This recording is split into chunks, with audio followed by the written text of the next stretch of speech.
In 1968, workers began tearing down a forgotten government archive in northern Austria. It was an old stone building. Narrow windows, thick walls, no sign on the front. The records inside were meant to be destroyed, most of them were. But before the final room was cleared, one laborer broke through a damaged interior wall and found a second chamber hidden behind it. There were no shelves inside, no furniture, only a long iron table, 9 identical chairs, and a circle carved into the stone floor beneath them. On the wall above the table, there was a sentence burned into the plaster in black letters. History survives by forgetting us. No ministry claimed the room. No official plan of the building showed it, and when investigators searched the archives for any group connected to that phrase, they found something stranger. For nearly 200 years, pieces of the same symbol had appeared in sealed letters, abandoned observatories, monastery basements, and the notebooks of men who vanished without explanation. Always incomplete, always hidden, as if someone had not only erased a secret society from history ... but had taught history itself how to erase them. There are mysteries built from myths. And then there are mysteries built from absence, no body, no map, no final report. Just empty space where something should be. That is what made this case so different. Most secret societies leave behind rumors, stories, names whispered through generations. They become legends because too many people remember them. But this one moved in the opposite direction. The more closely researchers looked, the less they found. Dates broke apart. Documents ended mid-sentence. Witness accounts disagreed in unnatural ways. It was not the normal decay of time. It felt organized, deliberate, precise. And what remained was deeply unsettling, a pattern of silence. Across parts of Central and Eastern Europe, from the late 18th century to the early 20th, small traces kept appearing near moments of unrest. Revolutions, scientific expeditions, missing diplomats, fires in restricted libraries. The collapse of private observatories, the deaths of scholars who were said to be in perfect health the week before. At first, these events had nothing in common. Different countries, different languages. Different centuries, but hidden inside them, like a second image beneath old paint, there were repeating details. 9 members, no official name. Meetings held underground or behind sealed walls, and one belief recorded in fragments over and over again. That human civilization rests on a false memory, and that certain truths must remain unrecorded if society is to survive. To understand why this mystery became so difficult to trace, it helps to understand the world that produced it. The 18th and 19th centuries were full of secret orders. Some were political, some were religious, some were philosophical. Others were little more than private clubs wearing ritual as decoration. Europe was full of hidden circles, masons, royalist cells, radical groups, scholarly societies, orders within orders. It was an age of coded letters, private symbols, and candlelit meetings behind locked doors. So, when scattered references began appearing to an unnamed circle known only by descriptions, historians first assumed it was just another forgotten fraternity. But the deeper they looked, the stranger it became. There was no founding charter, no confirmed membership list, no final date of dissolution. And yet, the references did not behave like rumor. They behaved like fallout. As if something real had once existed at the center and everything else was debris thrown outward after its destruction. Modern historians face a serious problem with cases like this. The farther back a mystery goes, the more likely it is to be distorted by nationalism, propaganda, war, and ordinary loss. Fires destroy archives. Borders move, languages shift, institutions collapse. One century rides over the last. But this case resisted explanation even where the records should have survived. In monasteries that preserved tax rolls in perfect condition, related pages were missing. In private collections where family letters remained untouched for generations, one envelope was empty. In state archives with detailed entry logs, sealed boxes were listed but contained only dust. It was not just that the evidence was rare, it was that the empty spaces had shape. Some researchers began calling it a negative archive, a body of knowledge known only by the marks left where it had been removed. And that was before the field team in Austria found the hidden chamber. Because after that, the mystery stopped being historical, it became physical. The building outside Linz had once belonged to a regional administrative office during the final years of the Austro-Hungarian Empire. After 2 wars and several changes in government, it had been reduced to storage. Then abandoned. Demolition began in October. On the 4th day, a worker noticed a temperature drop along the west interior corridor. The building had no active climate system, but one section of the plaster wall felt colder than stone should feel. When they struck it, the sound came back hollow. Behind the wall was a narrow passage just large enough for one person to turn sideways. It led 6 meters inward and ended in a locked iron door with no external handle. The hinges were on the inside. That meant one thing. The room had not been built to keep intruders out. It had been built to keep its occupants hidden. Local police were called, then cultural officials. By the evening, the site was sealed. The chamber beyond the door measured roughly 7 meters across, windowless, dry, almost perfectly preserved. 9 chairs, 1 iron table bolted to the floor. A thick black residue inside the carved circle in the stone. And along the rear wall, beneath layers of dust, a faded mural too damaged to fully interpret. It showed a city with no people in it, towers, stairways, domes, and above the city, a dark band crossing the sky like an eclipse. There were no bodies, no books, no candles, no ceremonial objects. Just one item left on the center of the table. A brass instrument no larger than a pocket watch with a glass face and a single fixed needle. It was not a compass, the casing held no maker's mark. And inside the cover, engraved in tiny letters, were words in Latin. Not for direction, for recurrence, the object was taken for analysis. That should have been the beginning of a normal investigation. Instead, it was the point where the evidence began to behave in ways no one expected. The first team included preservation specialists, historians, a materials engineer, and a police forensic unit. Their goal was simple: date the room. Identify the residue, trace the instrument. The residue in the floor circle was the first anomaly. It was not paint, not soot, not dried blood. It contained carbon, iron, salt compounds, and microscopic fragments of something vitrified, something that had been exposed to high heat and then cooled too quickly. But there were no burn marks in the room, no signs of fire. The stone beneath the circle showed thermal stress from inside the grooves outward, as if heat had originated within the carved lines themselves. The brass instrument produced even stranger results. Its metal composition matched no standard regional pattern of the period.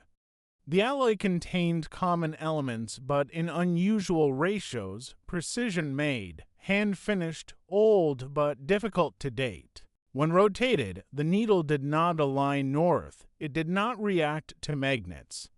It moved only at irregular intervals, always by small degrees, as if responding to some external cycle no one could identify. Then the documents began to surface not from the building itself, but from elsewhere. A retired archivist in Prague contacted investigators after news of the chamber leaked privately through academic circles. He claimed to have seen the same phrase decades earlier in a confiscated folder from the 1930s. A librarian in Krakow reported a damaged notebook containing sketches of a 9-seat room beneath a church foundation. A professor in Vienna produced a letter written in 1812 describing men who met below the old archive and spoke of the second history, the one beneath events. As the cases multiplied, officials tried to assemble a comparative file. That was when the file began losing material. Attachments disappeared from shared records. Scanned pages were corrupted. Timestamps did not match upload logs. One technician insisted he had digitized 19 pages from a monastery ledger. The server held only 8. No deletion record existed. A second copy stored offline also contained 8. The missing pages were not blank. They had simply ceased to be there. Some blamed software failure. Others blamed panic. Human error, poor handling, contamination of evidence through rumor. But the researchers on site were becoming harder to dismiss. One of them, a structural historian named Emil Varga, kept a private voice log during the inquiry. In the recordings, his tone changes over 3 weeks from academic caution to open fear. At first, he speaks about masonry dates and plaster composition. Then he begins mentioning sounds, a low metallic knocking beneath the floor after sunset. Air pressure changes in the corridor leading to the chamber. The feeling that the room was not empty, but paused. In his last complete entry, he says something else. He says the chairs were moving, not by much. A few centimeters at a time. Never while observed directly, always between photographs. Always slightly closer to the carved circle. At that point, the investigation should have ended. Instead, it widened. Old references once dismissed as folklore were reopened. And inside them, the same strange clues emerged again and again. In 1799, a physician in Salzburg recorded the testimony of a fevered patient who claimed his father had belonged to a chamber of 9 that met in darkness to preserve the memory before memory. The patient died 2 days later. The final page of the physician's notes had been cut away. In 1847, railway workers digging near Brno uncovered a sealed stone stairway leading nowhere. At the bottom, they found a room too small for use, empty except for 9 iron hooks in the ceiling and a symbol scratched into the mortar. The foreman filed a report. The report survived. The symbol on the page did not. The ink had chemically faded from only that section. In 1911, a survey team mapping cave systems in the Julian Alps heard repeated tapping from behind a limestone wall. 3 short strikes, pause, 3 long, pause, then 3 short again. The men marked the sound as water expansion under pressure. But the same pattern continued after they camped overnight, always at the same intervals, always from deeper inside the rock. Then came the photographic evidence. In the Austrian chamber, investigators captured a sequence of wide-angle images over 6 nights. The room appeared unchanged in each frame until someone adjusted the contrast. There, in the mural above the table, hidden in layers of dust and surface damage, a detail appeared that no one had noticed with the naked eye. 9 figures standing inside the painted city, no faces, no features. Just human outlines in dark robes looking upward toward the black band in the sky, and beneath them, painted in lines so faint they were nearly invisible, another sentence. We remain where the record breaks. The equipment problems continued. Battery drains, audio static, distorted timestamps. A laser scanner used to create a 3D model of the chamber returned impossible measurements. The north wall was recorded 3 times at slightly different depths, as if the surface moved during the scan, but the room was sealed and empty. Then a sealed evidence bag containing the brass instrument was opened for re-examination. Inside, investigators found a fine gray powder around the object. Mineral analysis suggested old paper, not modern paper, rag fiber paper, the kind used in Europe to centuries earlier. There had been no paper in the bag before, but under magnification, the powder contained traces of ink, as if a document had once existed beside the instrument and had turned to dust after being sealed. The most disturbing development came from a place no one expected. Beneath the mural, hidden under a damaged section of plaster, conservators found a shallow cavity in the wall. It contained a rolled strip of treated linen wrapped around a thin metal cylinder. Inside the cylinder was a recording medium, not magnetic tape, not wax. Something experimental, early, fragile.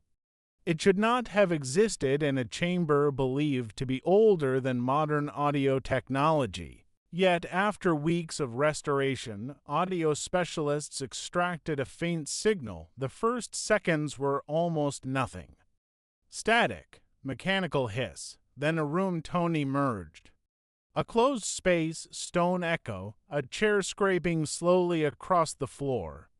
Then voices, 9 of them ... to low to separate clearly. Speaking in careful rhythm, as if reciting from memory. The language shifted between German, Latin, and something unidentified, then all voices stopped at once. For 7 full seconds, there was silence. After that, a 10th voice began speaking. It was closer to the recorder than the others. Calm, male, very clear, not part of the ritual. Not chanting, reading, the translation, though incomplete, stunned the research team. It described a society founded not to gain power, but to remove knowledge, not political knowledge. Not military knowledge, something older. It spoke of discoveries that returned again and again across civilizations. Patterns found in ruined cities, astronomical alignments, buried chambers. Repeating symbols discovered in places separated by oceans and centuries. According to the voice, each generation that uncovered too much came to the same conclusion: that human history was not a straight line. It was a surface, and beneath it was another structure. Older than memory, intact, waiting. The voice claimed the society's duty was simple. Find every trace that points downward, remove it, erase the path. Break the chain of discovery before it reaches the next threshold. Then the recording became harder to understand. There was a sudden low-frequency hum, a sound like pressure building inside metal. Several of the 9 voices began speaking at once, now in panic. One repeated the same phrase again and again. It has heard us recur. Then came a final noise. A deep strike, not from the room. From somewhere below it, the recording ended there. But the wall cavity held one more thing, a hand-drawn map, not of Austria, not of any known city, a cross-section. Layers descending under streets, foundations, rivers, and catacombs toward a central void labeled only with a single mark. The same incomplete symbol found in scattered documents across 2 centuries. So, what was this society, and why was it erased so completely? One theory is that it was a suppression network formed by scholars, clerics, and state officials who believed certain archaeological discoveries could destabilize society. In the 18th and 19th centuries, Europe was already shaking under war, revolution, and collapsing empires. A group devoted to controlling dangerous knowledge is not impossible. Hidden archives existed, restricted collections existed. It is conceivable that a circle of educated men worked in secret to bury evidence they thought humanity was not ready to face. But that explanation leaves too much unanswered. Why the underground rooms? Why the recurring number 9? Why the ritual language? And why preserve a recording if the purpose was silence? A second theory suggests the society was not hiding ideas from the public, it was tracking a real phenomenon, a pattern of sites, signals, architectural anomalies. Maybe geological, maybe acoustic, maybe tied to ancient construction beneath later cities. The brass instrument may have been a detector of some repeating cycle, not for direction, for recurrence. In that theory, the society did not erase the truth because it wanted control. It erased the truth because repeated contact produced consequences, psychological collapse, disappearance, contagion of belief, or something worse. Then there is the oldest and most disturbing theory, that the society did not begin in the modern era at all. That it was only the latest surface expression of a much older custodial order, one that had existed in different names across different civilizations, always with the same task: to monitor entrances, to remove records, to keep humanity from learning that certain structures beneath the earth are not ruins, they are still functioning, still listening, still responding when history begins to remember them. No theory fully explains the chamber, no theory fully explains the recording, but all of them lead to the same conclusion. The men in that room were not trying to discover a mystery, they were trying to keep it contained. In February of the following year, the Austrian site was closed indefinitely. The official reason was structural instability. No full report was released. The chamber was sealed again behind reinforced concrete. Most of the team was reassigned. Emil Varga resigned from academic work 3 months later. He refused interviews. He stopped answering messages from colleagues. Then, in late autumn, a package arrived at the Vienna office of one of the original investigators. No return address, no postal barcode. Just brown paper and twine. Inside was a single photograph. Black and white, poorly exposed, it showed the chamber after sealing. Concrete wall intact, no visible opening. But in the center of the room, beyond the barrier that should have made entry impossible, the iron table was visible through a narrow inspection gap, and around it were the chairs. No longer empty, each one appeared occupied by a dark vertical shape. Blurred, human-sized, featureless. The back of the photograph carried a date stamp from 1936. On the lower edge, written by hand in fading ink, were 6 words. This was not the first closure. The photograph was tested. The paper was old. The emulsion was consistent with the period. No clear sign of forgery was found. Researchers went back through scattered documents one final time. That was when they noticed the last pattern. Every confirmed trace of the society ended the same way.